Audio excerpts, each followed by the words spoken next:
Noble Triple Gem bless you all. Today we meet with the Shakya Puthra English sermon as usual. So before we start today's sermon, let us pay our homage to the Noble Triple Gem by chanting Namaskar 3 times. Namo tassa bhagavato arahato samma sambuddhassa. Namo tassa bhagavato arahato samma sambuddhassa. Namo tassa bhagavato arahato samma sambuddhassa. How have you been during the past month? I hope you have learnt what we discussed during last sermons and behaved well and treated your family, friends and everyone that comes to you in your life in the best way that you can, because you know that what you give is what you get. Today also, we will try to go further in our understanding to change our lives in order to get the maximum benefit of this concept, of this teaching, of what you give is what you get. Today we try to go a little step further into the understanding of this concept in order to get the maximum benefit to our lives. So, let's take a case scenario to make it easy for you to understand. Let's just imagine when you are at school. So, you have a best friend. And this best friend has been there with you with all your endeavors, and he has helped you throughout. And this best friend of yours has once not been with you for your happiness. And you may have come across these kind of situations where you interpret what happened in a different point of view, and therefore you lose the trust on him. There's a dispute of interest, and you may see him or her in a different angle, and you're hurt by their response or how they react. So today we are going to analyze these kinds of situations in order to be happy even at the face of these difficulties. So we are trying to discuss to be happy even when the situations are compelling you to feel sad. So dear children, when these kinds of things happen to your life, how do you respond to these situations? It is very important to think in this point of view, where you see the world in a total different kind of way. You will still get the same treatment from the world, but if you change the point of view or the perspective that you see the world, you will see a world in a completely different way. And you will get the ability to be happy even when the world is totally ill-treating you, or when the odds are against you, you can still be happy if you try and practice this concept, these teachings. So let's discuss how. This is called going in front of the mirror. Have you seen the mirror? Of course you have. Today also, you went in front of the mirror just before you brushed your teeth. So how do you brush your teeth? You go in front of the mirror and you see the teeth of yours. And what you see is the teeth with a lot of dirt and particles. So you want to clean them. So how do you clean? You take your toothbrush and you apply some toothpaste on the toothbrush. Then what do? You brush the teeth or the mirror. You brush your teeth, right? But where do you see the teeth? The teeth appears on the mirror. Why don't you brush on the mirror? Because brushing on the mirror won't do anything to the teeth. You can't see your teeth, right? Because they're in your mouth and your eyes can't see them directly. But your eyes can see the reflection of your teeth through the mirror. But that does not mean that the teeth are inside the mirror. If the teeth were inside the mirror, then of course you will have to brush the mirror. But unfortunately, or fortunately, teeth are not inside the mirror. And you can correct what is wrong in the teeth just by brushing the teeth, not the reflection. You can't brush the reflection because it is just a ray of light. You can't do anything to the reflection. But you understand what is wrong with the teeth through the reflection, because you can't see the teeth directly. That is why you need the help of the mirror. So you can apply the same analogy here.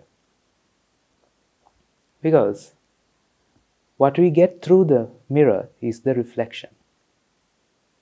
What we get is the reflection. Through the reflection, we understand about the object, because whatever the reflection that we get is of that object.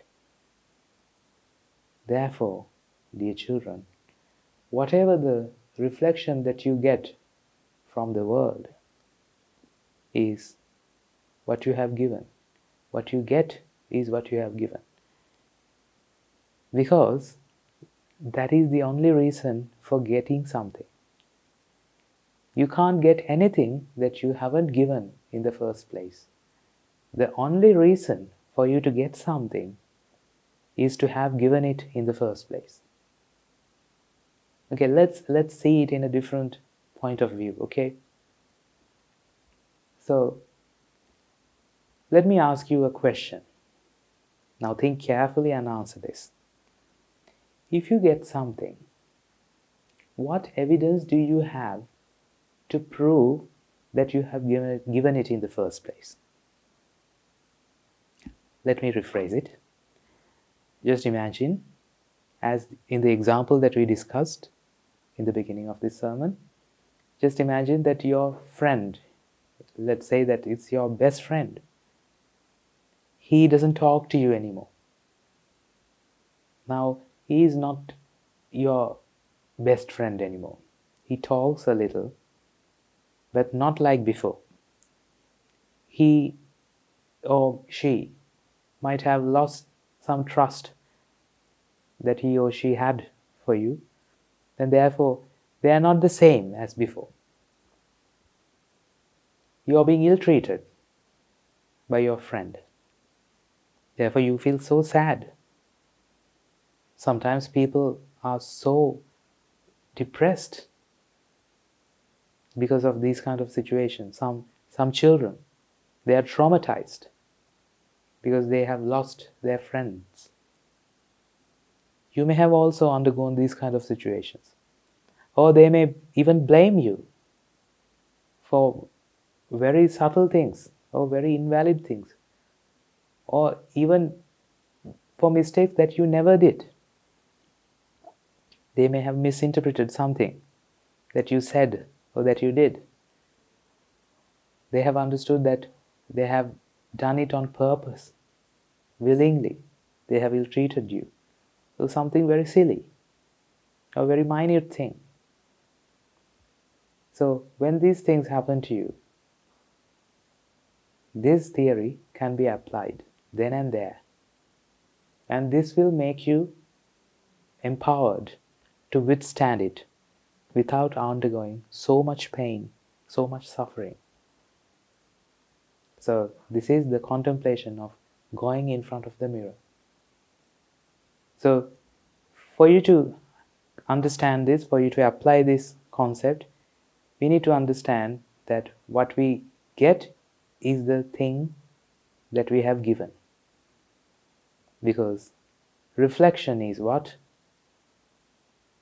It comes from the object itself. The mirror, it's just a reflector. It just reflects.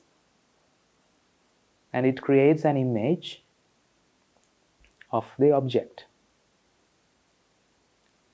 Therefore, if you are wise enough to see what you have given through what you get, then what would you see? You see yourself just like the mirror image that you see in the mirror. When you go in front of the mirror, whom do you see? You will say that I see myself. But is it the reality?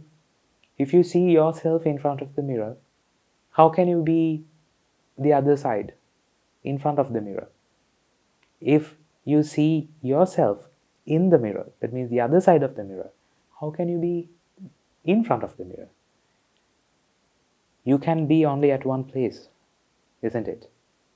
So you can't be there on the other side of the mirror. That means it is not you, but it's the mirror image. Likewise, what you get is not through you, through someone else, but through that mirror image or through what you get, we can improve our wisdom to see ourselves like what we do in front of the mirror. We are wise enough to see ourselves through the mirror image. We are fully aware that it's not us in the mirror. It's just the mirror image. That understanding has led us to correct ourselves by looking at the mirror. We correct ourselves by inspecting the errors that we detect in the mirror image. Have you seen people blaming at their own mirror image? Just imagine a person going in front of the mirror and they blame the mirror image. What do you call that kind of a person? Who are the people who blames at their own mirror image? Have you seen those little puppies or little kittens when they are exposed in front of a mirror? Have you seen how they react to their own mirror image? Those puppies might be barking, or those little kittens, they might be scratching against the mirror. They're so afraid, so they're scared. Why? Why do they respond like that in front of the mirror? Because they have failed to understand that it's their own reflection. If they know that it's their own reflection, how would they react? They would try to correct themselves. It's an opportunity. They would consider it as an opportunity to correct themselves. Why? Because it allows us to see ourselves. Mirror serves that purpose, isn't it? So that is the whole purpose of going in front of the mirror. We don't see the errors of the mirror image, and we don't blame at it. We blame ourselves and we correct our mistakes. Therefore, children, if you are wise enough to see yourself through whatever the treatment that you get from this society, or through anyone for that matter, from your parents, from your teachers, from your friends, from your relatives, or anyone, or anything, you will see yourself. And you will try to correct yourself. For the case that we took at the beginning of this sermon, So let's try to analyze it further. When you're being blamed by your best friend, if you don't apply this concept, who do you see? Obviously, Swami will answer, what are you asking? It's my friend. He is the one who blames me. And he should not blame me like that, because I have helped him a lot. It might be true that I have mistakenly done something, but he shouldn't be talking like that to me, because I'm his best friend. So I'm her best friend. You might say in that way. But if you consider this incident through the lens of what you give is what you get, or through the lens of going in front of the mirror, through the contemplation of going in front of the mirror, you will see it in a total different way. You will be able to see yourself through them, because it's just a mirror image. It's not them what you see. It will be yourself. It will be like an old video recording that you play of your past.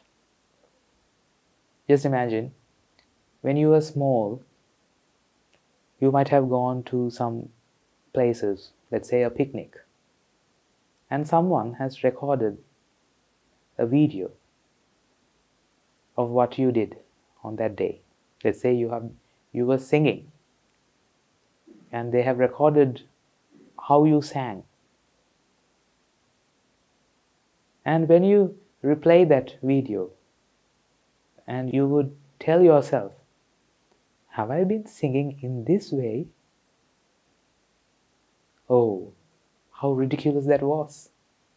Did I do that? You would tell yourself. And you might even be embarrassed. Because it's you. You fully understand and you fully recognize and accept, acknowledge that it's you who did it. And you might even recall that day as well. And even if you didn't recall, you will still have to accept and acknowledge, because the evidence is right there. What is the evidence? The video footage. Likewise, children, you have the evidence now. What is the evidence? The fact that you get it. You can't get anything that you haven't given. If you get something, that itself proves that you have given it. The fact that you get itself is the evidence to prove that you have given it in the first place. Remember that we asked this question, so that is the answer to that. If you get something, that proves that you have given it in the first place. So that is how we confirm, this is the exact way that I have given it. So I am fully responsible, and I acknowledge that I have given it, and I deserve this.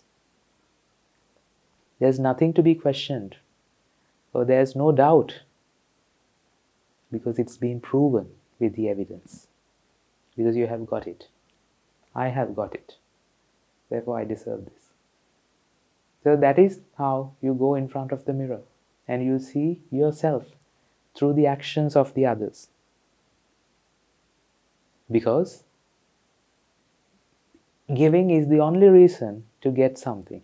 Therefore, in this case, when you are being blamed by your best friend, you will tell yourself, if you are wise enough, if your eye of wisdom has improved to this much, you will tell yourself, oh dear, have I given this? Of course I have given this, otherwise I shouldn't be getting this. Can I ever believe that I have given this? But I have to believe, because I won't get this if I hadn't given it in the first place. Therefore, you will surrender to the nature, and you will tell yourself, I deserve this. I acknowledge this treatment. I deserve this thing that I get. I deserve to be blamed for no reason, because this is the exact way how I gave it. And it's not this friend who is giving this? I see myself. I see myself through my friend. And my friend is totally innocent for that. Dear children, this is how we practice the concept of going in front of the mirror. And your index finger, which might be pointing at others, will be directed back at yourself, back at myself. If I practice this, the index finger, which we really find interesting to point at someone, because we all need to find the culprit. Who is the cause for this? Or what is the cause? Or for that matter, we are finding a person because we can blame at him. That's very easy, right? Complaining is very easy. And that is not the Buddha's way. What is easy is hardly to be the Buddha's way. Because what is easily gained is easily lost. And what do you think? That unconditional happiness, that means there's nothing in this world which can shatter that happiness. What do you think? Would it be easy to do? Would it be easy to practice? No. That will be the hardest most thing in this world. It's simply like that. It's logical, right? So, this won't be easy. It will take some time and effort. And all your courage will be very valuable to practice this.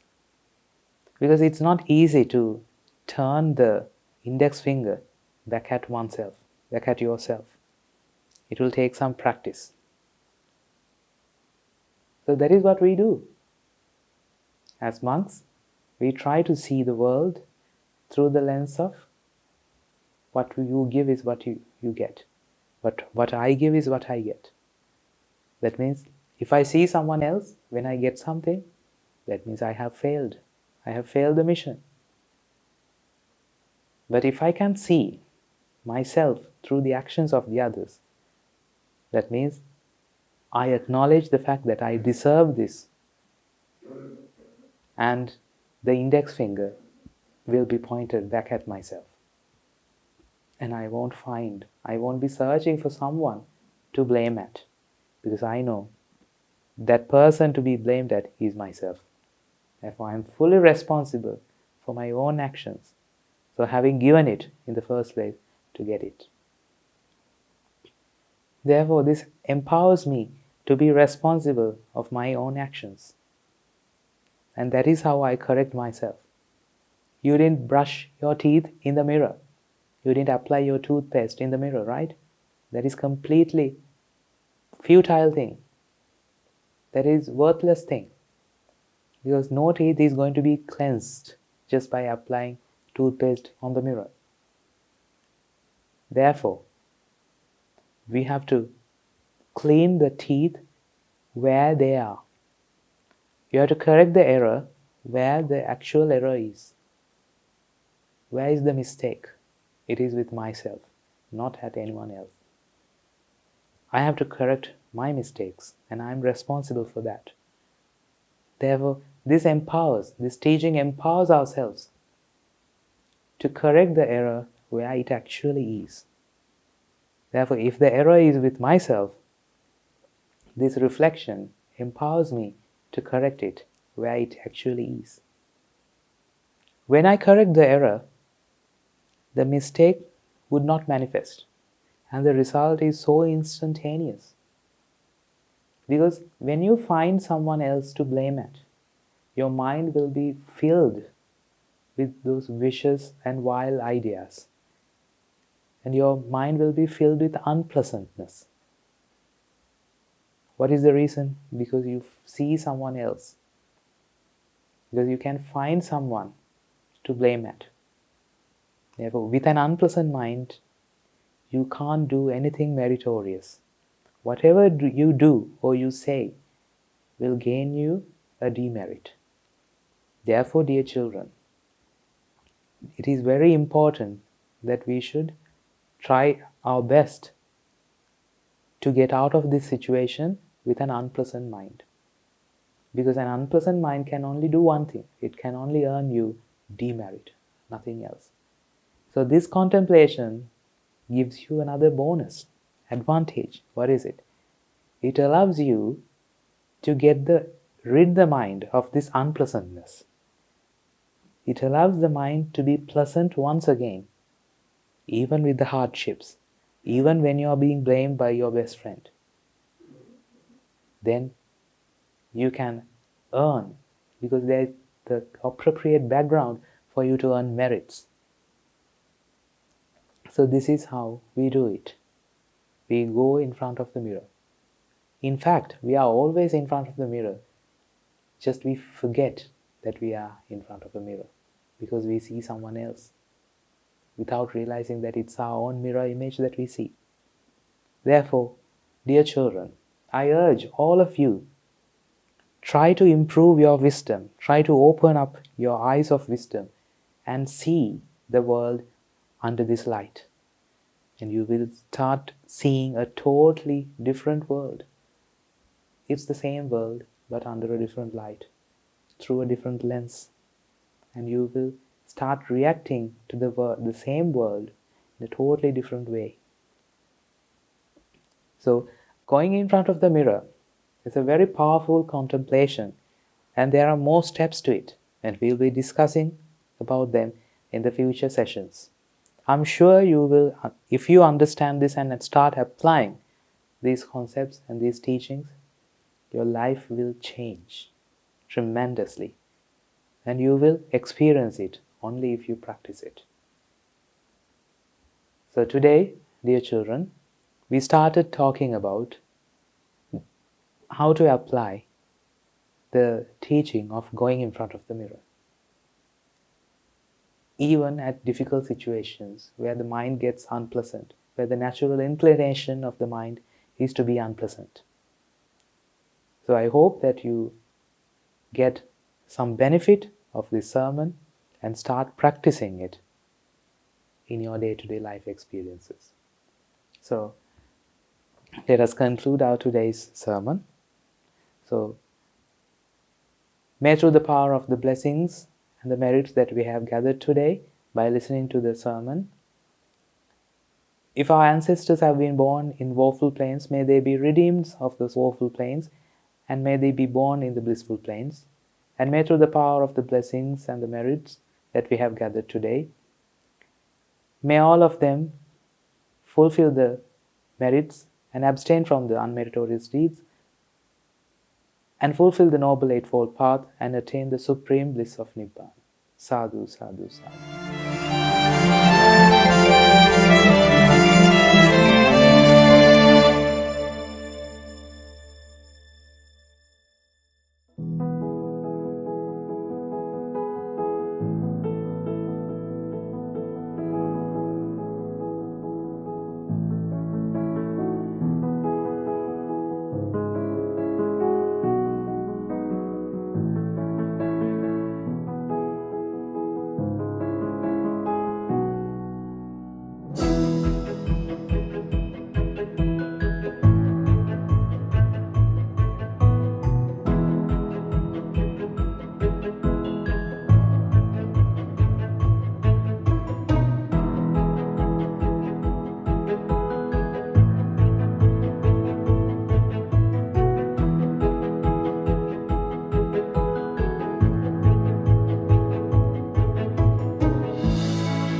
Namo tassa bhagavato arahato samma sambuddhassa. Namo tassa bhagavato arahato samma sambuddhassa. Namo tassa bhagavato arahato samma sambuddhassa. Theron Sarnai, everyone. Today, I'm going to share you with an interesting story about a senior nun who was the chief exponent of the Vinaya, the rules of monastic discipline. She had to go through many obstacles in life and yet achieved the ultimate bliss. 100,000 long years ago, in the time of the great Lord Buddha, Padumuttara, in the city of Hansavati, Patachara was born to a wealthy elite family. One day, the title of the foremost nun among those who uphold the Vinaya was bestowed on one of the nuns by the Supreme Lord Buddha. When she saw this, she was awestruck. The young girl made a firm resolve to become like her, the foremost of the nuns to uphold the Vinaya in a future Sambuddha Sasana. She started to do a lot of meritorious deeds, and after 7 days, the Lord Buddha Padumuttara prophesied that she would undoubtedly achieve her ambition with the name Patachara in the time of the Gautama Buddha. She continued doing many meritorious deeds and was born in the heavenly plains upon her death. Due to the power of her merits, she lived a life full of joy and abundance. She was born again in the era of the Lord Buddha Kashyapa into the family of King Kiki as the third of 7 sisters. Her name was Bhikkhuni. Even though she wanted to ordain, the king refused her request. Therefore, she lived a life as a celibate. All her sisters had the same intention and did not give up on their goal. These 7 sisters were special. They were ladies who went on to become arahants in the time of the Lord Buddha Gautama. They gave each other the noble association and built a monastery to offer to the Mahasangha. They enjoyed giving alms and help out at the monastery. With the merits that she accumulated many years later, upon her death, she was born again in the heavenly realm of Tista. In her last birth, she was born into a wealthy elite family. When she reached the age of 16, she became an irresistibly beautiful girl. So, her overprotective parents were worried that she might capture unwanted attention from men because of her beauty and would misbehave. Therefore, they decided to keep her on the 7th story of a colossal palatial tower, regardless of all the comfort and luxury her parents provided. She wanted to be free. She felt like a lonely prisoner in a dungeon inside her own palace.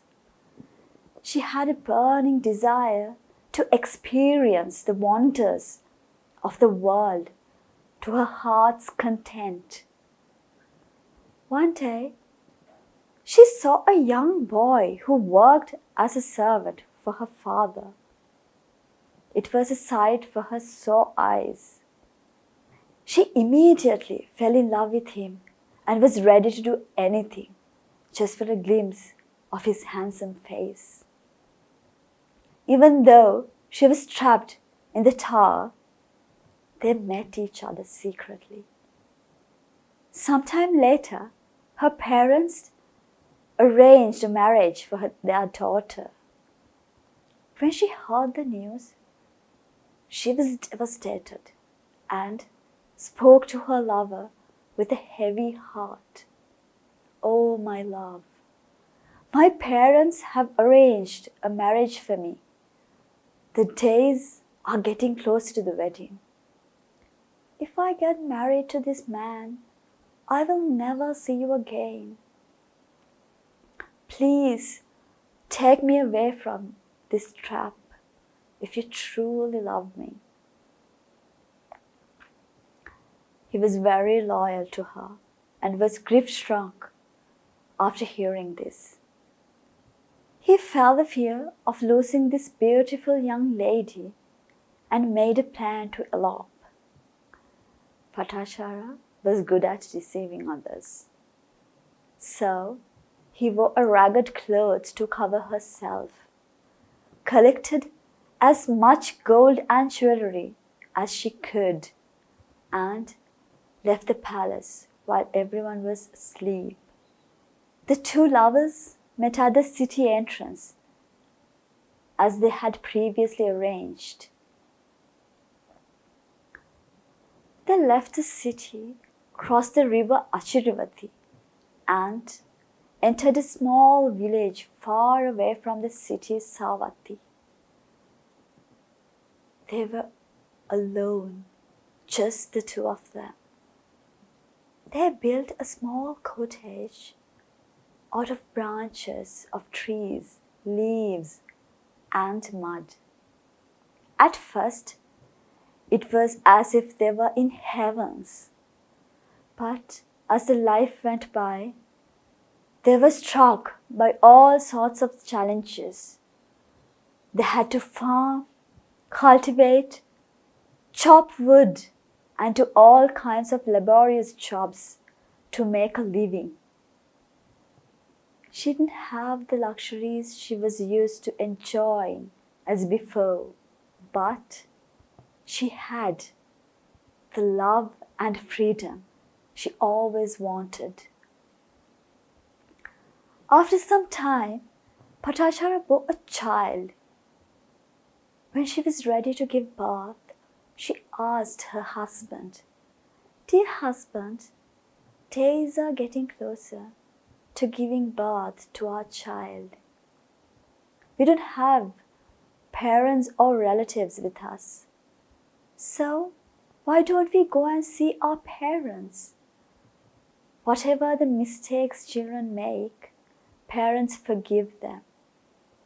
Please, let's go home." These words shocked her husband. He said, "Dear Patachara, have you gone insane? They will not do anything to you, but will kill me instead. Going back to your parents is impossible, Patachara." Even though she begged several times, he rejected it. One day, she decided to go to her parents' house when her husband left for work. She knew that all her sobbing and crying would not budge her husband's decision. She told the neighbors that if her husband came looking for her, to inform him that she had left to see her parents. She left home in the morning, hoping to see her parents, and started walking. She recalled the memories of her parents and the way she was treated when she was a child. At the same time, she felt the love and affection they had for her. A deep void filled her heart, while her eyes were filled with tears. Then she thought of her husband, and she knew how much he loved her as well. She was lost between the memories of her parents and her husband. After a while, she heard someone calling her name. At first, she thought it was in her mind, but later she understood it was her husband calling her name. He had come looking for her. Patachara, Patachara, what are you doing? Please, let's go home, love. It would be best if you didn't tire yourself this much. But Patachara refused to go home. She convinced her husband of why she had to go home. Finally, they both left to see her parents. On the way, she had labor pains and gave birth to a baby boy. Since the baby was born, they returned home without going to the parents' home. Time passed by, and she again became pregnant with a second child. This time also, she asked her husband's permission to visit her parents' house. As before, he refused the request. She wouldn't give up that easily. She was determined, realizing that he would not accompany her. She decided to go alone. She packed a small bag with all the necessities for her journey and left home with her son. When her husband found out she had left home, he went looking for her. The weather started to roughen up. A cold breeze started to blow. Rain started to fall. He walked faster and faster until he was running, looking for Patachara. A heavy storm had hit the city. He was scared that she would be in trouble during this storm. He eventually found Patachara looking for shelter. It was a relief to see her husband by her side. The breeze hit her and suddenly started to laboring and asked her husband to find shelter. He went searching for some wood in the forest, where he was beaten up by a deadly poisonous snake and died instantly. She waited for her husband, but couldn't bear the pain any further. She went into labor and gave birth to her second child. The following day, she went looking for her husband. She was shocked to see that her husband was lying dead in the middle of the woods. His body was rigid. She was distraught and blamed herself for his death and everything she had done. The loss of her husband devastated her. She understood that there was no use in going back home. I have lost my guardian. I shall see my parents. They will be our only savior now, she thought. Bhattacharya, with her young child and the newborn infant, started the journey to Savatthi. On the way, she came across the river Achiravati. Due to the heavy rain, the stream flow of the river was turbulent. It was a challenge for her to wade across the river with the 2 children. There was no way to carry them both across at the same time, so had no choice but to take them across one at a time. So she left the older child on the river bank and carried the other child across the river to the opposite bank. She carefully kept the newborn baby on the floor and went back for the other child. She was standing in the middle of the river when she saw a vulture swooping the baby and flying off. Bhattacharya screamed in agony to stop the vulture, but the effort was in vain. Hearing his mother screaming, the elder son thought his mother was calling him and jumped into the river to walk towards her. The strong current swept the child away from her. She lost her husband and both children. Her whole life was shattering over a very short period of time. Within a few minutes, she had lost the entire world she had built up over the past years. Her only hope was for her parents, so he headed towards Savatthi. Bearing all the pain she had to go through, she strove. She was caught up in her insufferable pain.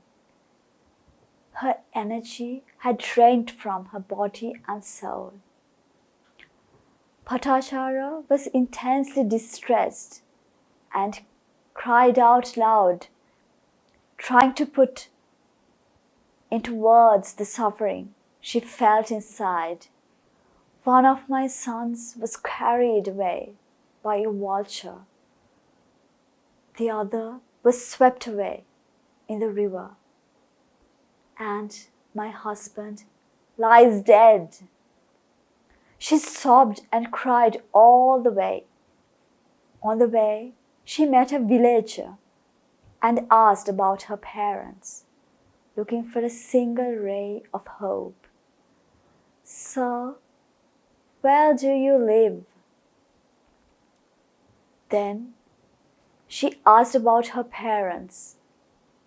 She was shattered when she heard what the man had to say. "Dear lady, their house collapsed due to the heavy rains yesterday night, and they were buried alive with their household workers. And now they all burn in the same funeral pyre. Can you see that fire over there?" he asked, pointing to some flames. "That is their funeral pyre." Dear children, what would you feel if you were in her position? Even though she was a courageous woman, within a day she had to bear immense grief that no man could withstand. Within the course of a single day, she had lost her husband and 2 sons in front of her very eyes. the loss of her only hope, her parents, was the straw that broke the camel's back. And that is when she lost her mind. When she heard about the loss of her parents, she was severely traumatized. She went insane due to the unbearable pain she had to endure. She didn't know where she was or what she was doing. She walked the streets naked. People threw stones at her. Some threw clothes and some threw cow dung. She didn't care about any of those. She had a grief that no one could understand. Some villagers took her to Jethavanarama Monastery, where the Lord Buddha resided. The Lord Buddha, in his infinite compassion, was expecting her. He saw her willpower, determination, and the resolve she had made in a past life to become an arahant in the Gautama Samma Sambuddha Sasana. Even though she could not recall at that moment, she had accumulated enough merits to enter the path to Nibbana. The Lord Buddha was there to guide her. Some ladies gave her some clothes to wear. The Lord Buddha consoled her in the most miraculous, caring voice. Dear sister, with the deep grief you had to go through, you are incapable of focusing on reality. Otherwise, you are a wise person to understand the sublime truth. Having listened to the Lord Buddha's melodious voice, filled with loving kindness, she came to her senses and gained insight into her experience. Through the veil of grief, she saw the truth. Afterwards, with that realization, Patachara begged the Lord Buddha to ordain her. Then the Lord Buddha replied, "Go to a nunnery and go forth." She started a new chapter in her life by becoming a nun named Venerable Patachara Devi. One day, while washing her feet, Venerable Patachara took water and poured it onto the floor. Water flowed a little way and stopped. She poured it the second time, and it flowed a little further. She poured it again the third time, and it flowed even further than that. Having taken that as an object to meditate on, she defined the 3 stages of life. The Lord Buddha projected himself to her, and as though standing and speaking with her face to face, said, "Patachara, it is far better to live just a day or a moment insightful of the rise and fall of the 5 aggregates than living for 100 years not being able to do so." After making this connection, the Lord Buddha spoke this verse of Dhamma. Yoche vassa satan jive, appasang udayavyang, ekahang jivithang seyo, passato udayavyang. Upon hearing the teachings, Venerable Patachara attained the noble state of arahanthood. The Lord Buddha appointed her as the nun who was the foremost in upholding the discipline. So, dear children, what do you think of the story? What do you feel about Venerable Bhattacharya?